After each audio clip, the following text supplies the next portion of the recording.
and I'm so excited to partner up with ASPIKA to provide tools to transform.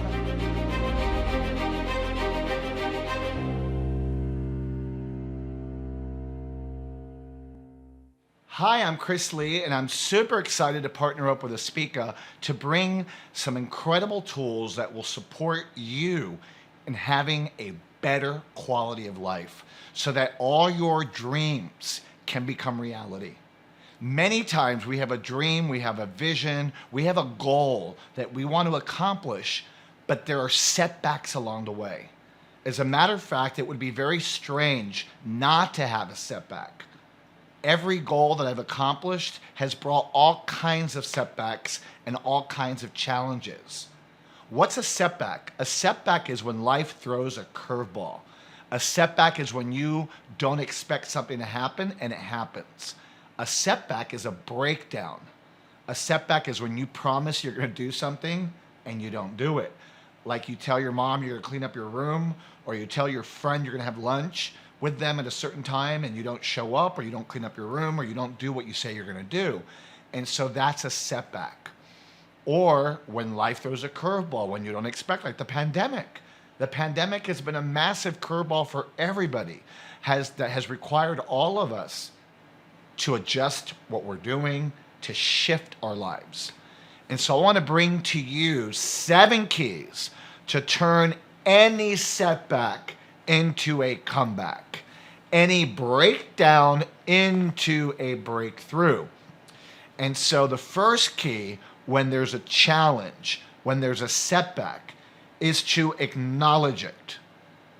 By acknowledging it and acknowledging your mistake, because many times when we get called out on our mistakes or called out on something that we did that we don't want to accept, we become defensive. At least I know I've become defensive. No, I did not eat the cookie in the cookie jar. I did not park the car in the wrong place. I did not make that mess. And so what happens when you resist the problem or resist a setback, it becomes worse. And what is a small little challenge becomes a mountain of challenges. And so let's nip it in the bud. Whenever there's a challenge, whenever life throws a curveball, whenever you're having a breakdown or a setback, the first key is to acknowledge it and say, yes, my bad, I own it, my setback, I did not clean up my room, I did not do my homework, I did not accomplish my goal. For example, my goal was to lose 10 pounds and I gained 20. For me to resist and pretend it didn't happen doesn't make it go away. That's a setback. So I acknowledge it and I own it. And not only do I get to acknowledge a setback, but I get to acknowledge it in a positive way. And one of the things that I've learned that has really supported me is to, whenever I'm having a setback or a challenge, to put my fist up in the air. Yes, just like this. Everybody do it. Do it with me.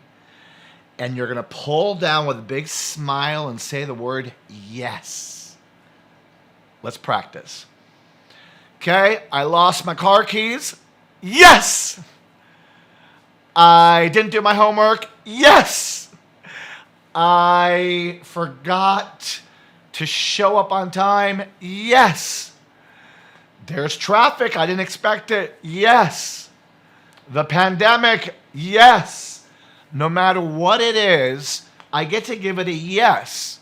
And parents, relax. I'm not saying to be irresponsible and just go through life going yes, yes, yes, and to keep doing the same thing. There's a system here. There's 7 steps. That's only the first one.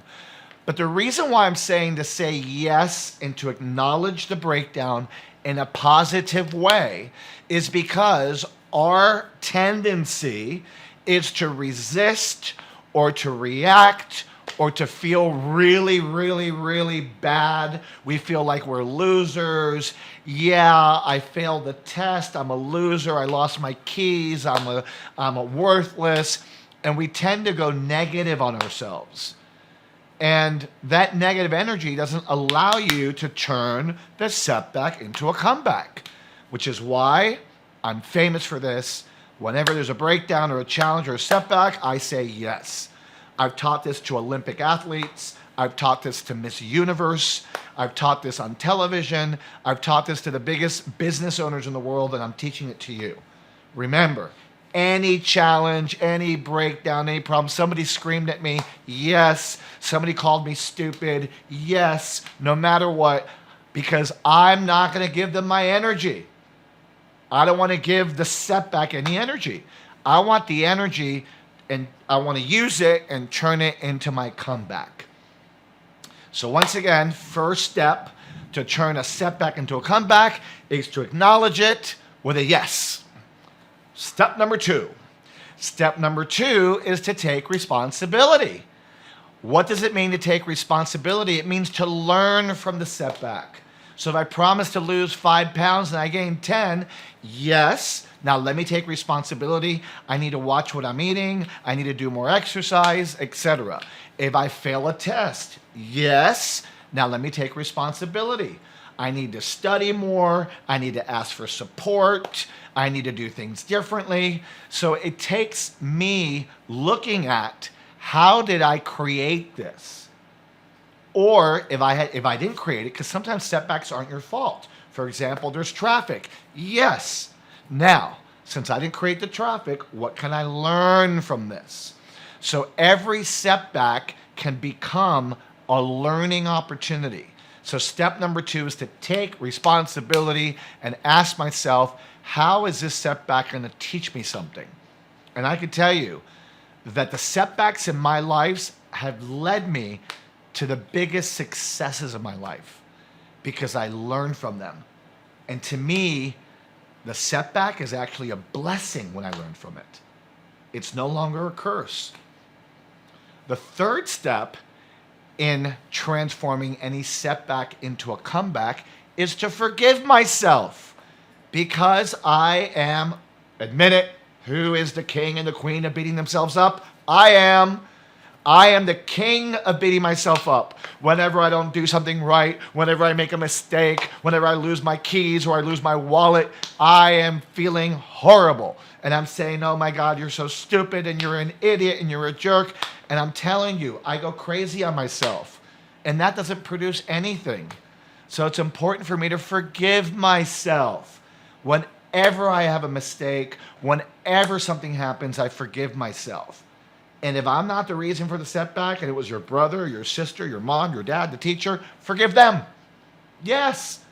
If you don't forgive them, it becomes another setback. Now you have to deal with your setback and your anger and resentment. That's 2 setbacks.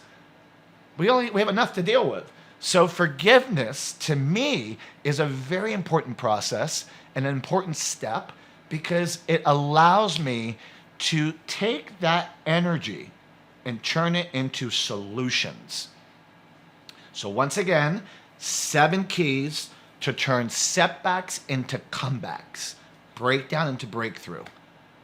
The first one is to acknowledge it with a yes. The second one is to take ownership, responsibility. What could I have done different, or what could I learn from this? And the third step is to forgive myself and forgive everybody. I'm telling you, there's nothing more liberating than forgiving. And it doesn't mean that what they did was okay. It doesn't mean that what they did is permissible. It just means that you're making a choice to let go of that negative energy so that you can use it to get to a solution. The fourth step is to process your feelings. Many times we have setbacks and we stuff those feelings, or we overreact. Have you ever seen someone overreact? It's ridiculous. Have you ever overreacted? I know I have, and I make things worse. So processing my feelings is an opportunity to let go of that anger, to let go of the guilt, to let go of the sadness. And there are many ways you could do that. One way is journaling. I love writing down my feelings, how I feel. I'm angry, I'm sad. I mean, that exercise of just writing down what I feel is very liberating. It allows me to process those feelings. Another is talk to a mentor or a friend. I've got great friends in my life, great people that I love, people like Ana Isabel, like Rita, people, like Anita. I have so many angels. I call them angels. That when I've got something that's bottled up, it doesn't make me weaker. It makes me stronger to go, hey, I need to talk about this. And by talking about it, you feel better and you turn setback into comeback. And once I've been able to forgive and release that negative energy, the fifth step is to make a brand new commitment and a new goal. I love goals because goals are what has me optimistic about the future. A goal is a declaration, it's a promise of what you want for your future. Think about it. What are your goals? Do you have a goal in terms of your health? Do you have a goal in terms of education? Do you have a goal in terms of well-being? Is there a house, a car, a job, a relationship that you want? So I sit down and I write down my goals. But I'm a little different, as you can tell. I'm super different. And I love that being different is actually a good thing. And what I do is I write my goals down like I already have it. So, for example, if I want a beautiful car, I am driving the most amazing car, and it's a Tesla, it's an electric car, and it's mine, and it's free and clear, meaning I don't owe any money on it. I'm now in front of my house in Malibu, California, so I write down the goal like it already happened. I looked into my bank account and I have over $1 million. I can't believe it. I am a millionaire. So the power of writing goals down, it gives you direction, it gives you excitement about the future. And so make a new commitment. Now, in terms of the breakdown, let's say your breakdown was that you promised to lose 5 pounds, you gained 20, make a new goal. I am now at my dream weight. You didn't do your homework, make a new goal. I have already completed my homework. You write it down like it already happened because that gives you positive energy towards the future. Fifth step is make a new commitment. Remember that. What am I committed to? What is my new goal? And one thing that I've done in the past is I've used what's called a vision board. A vision board, super fun, super simple. Get a science project paper from Walgreens or CVS or any local store that has construction paper, science paper, and get magazines and cut out images of things you want for your future. For example, you want a house of your dreams, cut out the house, put it on the board. You want to travel to Greece, cut out pictures of Greece, put it on the board. You want a job, let's say you want to be a pilot, cut out an airplane, put it on the board. And before you know it, you've created this amazing vision board that has you excited and will also support you in turning setbacks into comebacks. And the sixth step is action. Create a plan of action. I want to lose weight. What's the action? Write it down. I want to get better grades. What's the action? Write it down. I want to get along better with my mom and dad and my brother and sister. Write it down. What's the action? I want to live healthier. Write it down. What's the action? There's something about writing things down on a piece of paper. Have your own journal, piece of paper that really support me. So what is the action you're going to take? And the seventh step is when you accomplish your goal. Remember this. When you accomplish your goal, celebrate. Have a party. Celebrate it. Acknowledge it. Share it. Write down the lessons. Give yourself a prize. Be nice to yourself.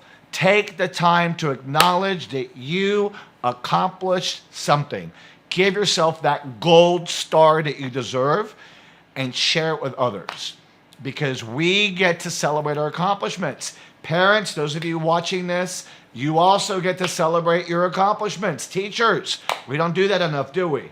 Because we accomplish things and move on.